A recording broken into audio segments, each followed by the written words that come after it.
अमावस्या व्रत कथा। गरीब ब्राह्मण परिवार था। उस परिवार में पति पत्नी के अलावा एक पुत्री भी थी। वह पुत्री धीरे धीरे बड़ी होने लगी। उस पुत्री में समय और बढ़ती उम्र के सभी स्त्रियोचित गुणों का विकास हो रहा था। वह लड़की सुंदर, संस्कारवान एवं गुणवान थी, किंतु गरीब होने के कारण उसका विवाह नहीं हो पा रहा था।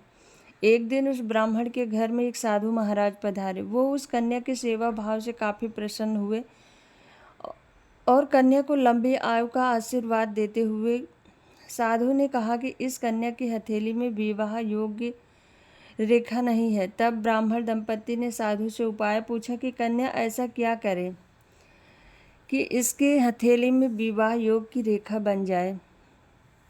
साधु ने कुछ देर विचारने के बाद अपनी अंतर्दृष्टि से ध्यान करके बताया कि कुछ दूरी पर एक गांव में सोना नाम की धोबिन जात की एक महिला अपने बेटे और बहू के साथ रहती है, जो बहुत ही आचार विचार और संस्कार संपन्न तथा पतिपरायण है। यह कन्या उसकी सेवा करे और वह महिला इसकी शादी में अपनी मांग का सिंदूर लगा दे। उसके बाद इस कन्या का विवाह हो तो इस कन्या का वैधव्य मिट जाएगा। साधु ने यह भी बताया कि वह महिला कहीं आती जाती नहीं है। यह बात सुनकर ब्राह्मणी ने अपनी बेटी से धोबिन की सेवा करने की बात की। अगले दिन कन्या प्रातःकाल ही उठकर सोना धोबिन के घर जाकर साफ सफाई कर अन्य सारे काम करके वापस अपने घर चली आती। एक दिन सोना धोबिन अपनी बहू से पूछती है, तुम तो सुबह ही उठकर सारे काम कर लेती हो और पता भी नहीं चलता।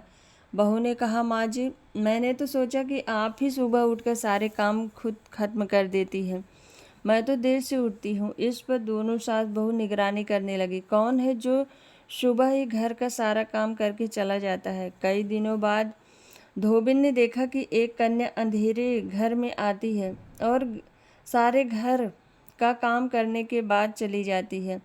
जब वह जाने लगी तो सोना धोबिन उसके पैरों पर गिर पड़ी और पूछने लगे कि वह कौन है, इस तरह छुपकर मेरे घर की चाकरी क्यों करती है। तब कन्या ने साधु द्वारा कही गई बात बताई। सोना धोबिन पतिपरायण थी, उसमें तेज था। वह तैयार हो गई। सोना धोबिन के पति थोड़ा अस्वस्थ थे। उसने अपनी बहू से घर लौट आने तक घर पर ही रहने को कहा।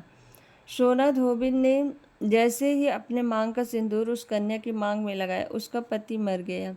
उसे इस बात का पता चल गया। वह घर से निर्जला ही चली थी। यह सोचकर कि रास्ते में कहीं पीपल का पेड़ मिलेगा तो उसे भौरी देकर उसकी परिक्रमा करके ही जल ग्रहण करेगी। उस दिन सोमवती अमावस्या से घर पर ब्राह्मण के घर मिले पुए पकवान की जगह उसने ईंट के टुकड़ों से 108 बार भौरे देकर 108 बार पीपल के पेड़ की परिक्रमा की और उसके बाद जल ग्रहण किया। ऐसा करते हुए उसके पति के मुर्दा शरीर में वापस जान आ गई। धोबिन का पति वापस जीवित उठा। हर हर महादेव।